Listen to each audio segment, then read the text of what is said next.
Oh, I remember what I was going to do. I was going to tell you guys the story this week. I did this awesome, unbelievable fucking gig. It was the Bob Woodruff Fund, whatever you call it. Jesus Christ. I really thought that this story was going to get the podcast going again. What the fuck was it called? The Bob Woodruff Charity Fund auction thing. Bob Woodruff is a reporter. He was in Iraq. He got hit by a roadside bomb, made a miraculous recovery, and this is the fourth annual one where they raise money for his foundation. That's the word I was looking for. His fucking foundation, to raise money for it, for troops who've been injured in battle and that type of thing. Just one of those charities you just cannot say no to. You have to do it.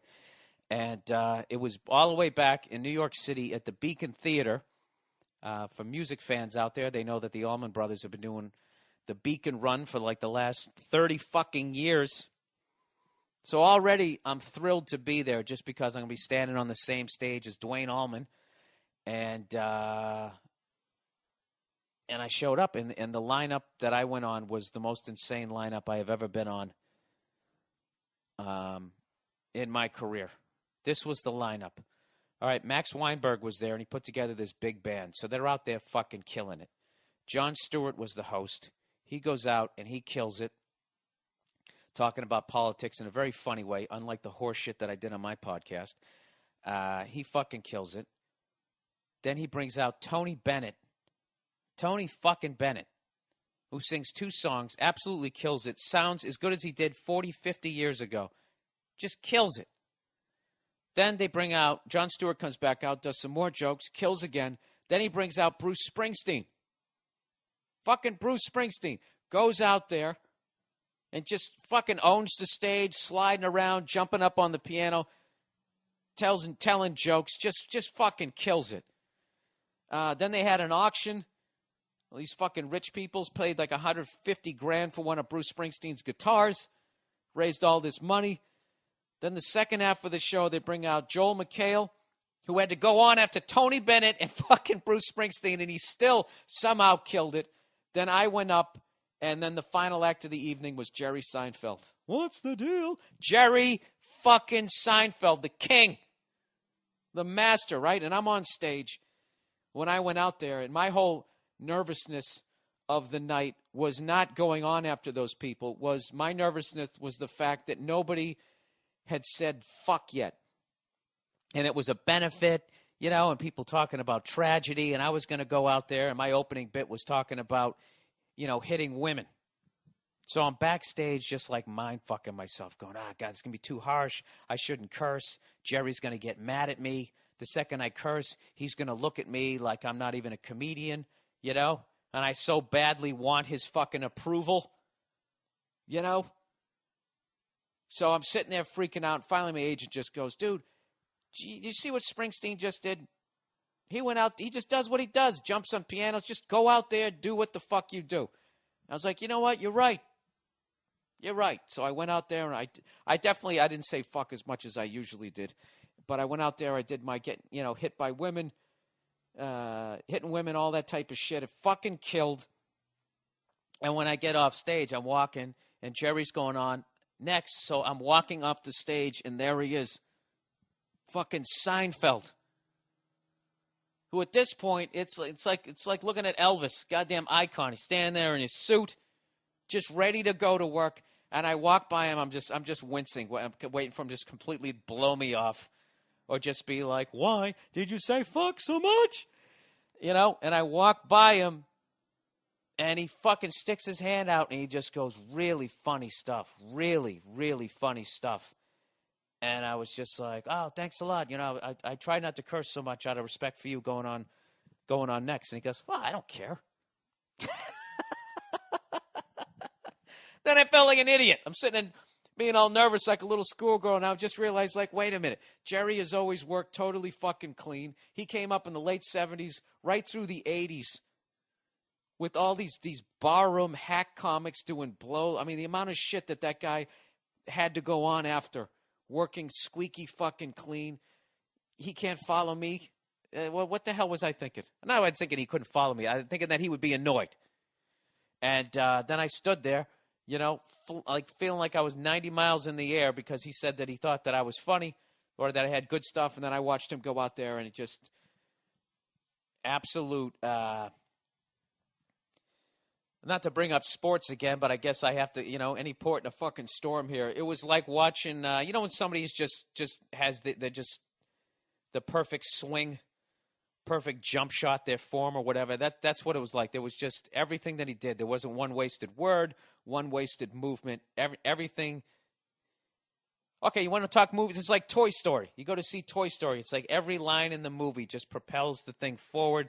There's not a line of fat in that fucking script, and it's just like his act. And he goes out there and just absolutely fucking destroyed. And it was awesome. The other night that I had that ever compared to that was one night I was down at the Comedy Cellar in the Village in New York City. And that's the club where if you want to see, go out and see great comedy, or if you want to see possibly somebody super famous that's a comedian just drop in and do a set, that's where I would go.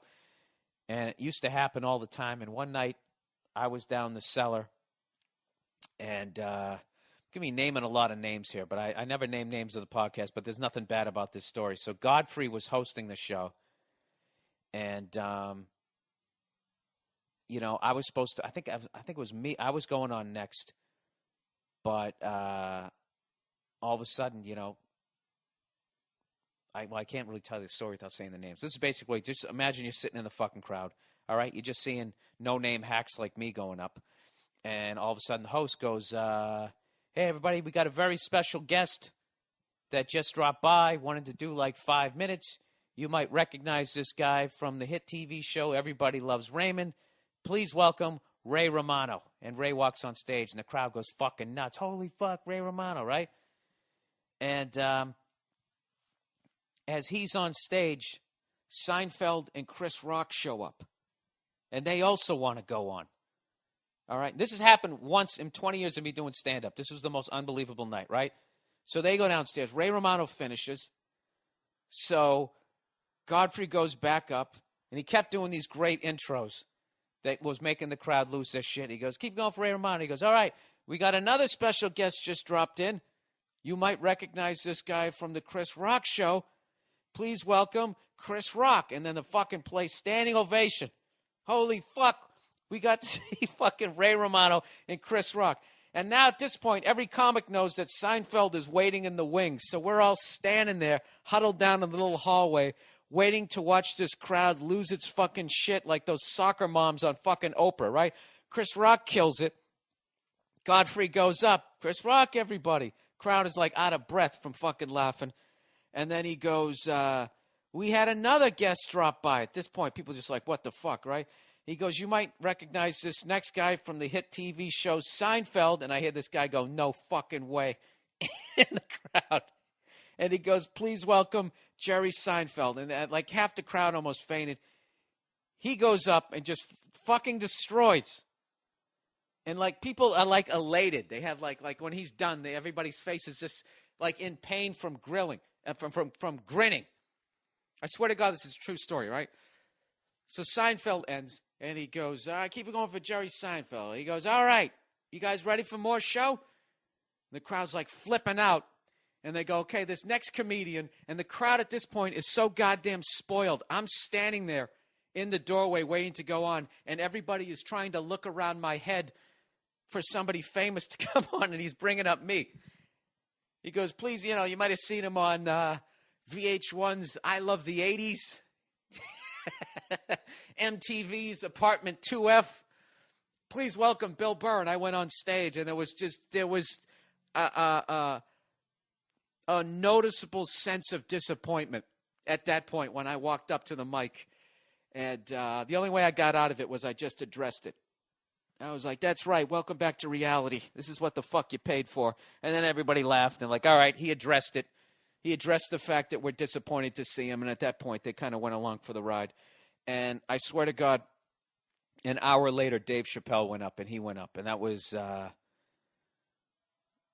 So that night and the night I just did were the two most unreal nights that I've ever seen in stand-up comedy. I swear to God, that Cellar story, I know it sounds like some bullshit. I swear to God it's fucking true. And I don't know why I'm thinking that you're doubting it. So if you ever go to New York City and you just want to go out and check out some fucking comics, go to the Comedy Cellar right down on West 3rd and McDougal. Right? I've said that like 9 million times in my life. Flagging down a cab back in the day when you could do 8 sets on the weekend every night. Flagging down the cab with your spot money. Take me to West 3rd and McDougal. Do you want me to take the highway? No, you fucking asshole. It's going to cost me an extra $7. Okay, there's a lot of traffic. All right, you dick. Fucking take the other one, you son of a bitch. What do I care? What do I care? Someday I'll have my own podcast. And I'll be selling ringtones at 99 cents a whack. Just raking in the fucking money.